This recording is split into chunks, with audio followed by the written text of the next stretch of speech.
Hey, je voulais vous parler aujourd'hui des crétins des Alpes.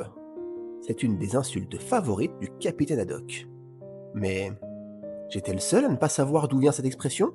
L'étymologie du mot crétin est très discutée encore aujourd'hui. Voici deux hypothèses pour expliquer ce mot.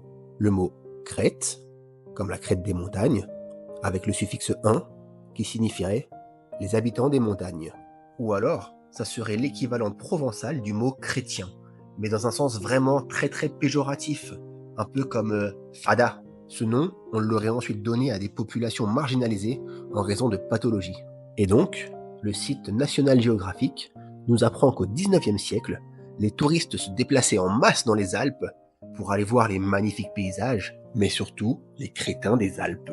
Il y avait environ 20 000 crétins dans les Alpes qui vivaient essentiellement dans la Hoste ou dans la vallée de la Maurienne. C'étaient des individus qui présentaient un handicap physique et mental.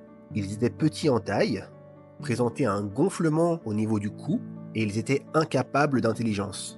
Et jusqu'en 1922, on ignorait la cause de ce handicap.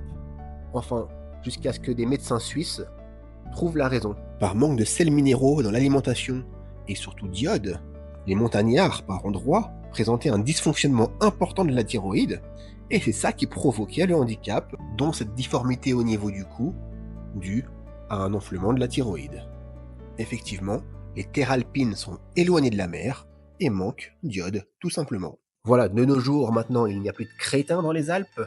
Les Parisiens, ne venez pas dans les Alpes, c'est moche, il fait froid, il pleut, il neige. Restez chez vous. Franchement, surtout cet été, ne venez pas dans les Alpes.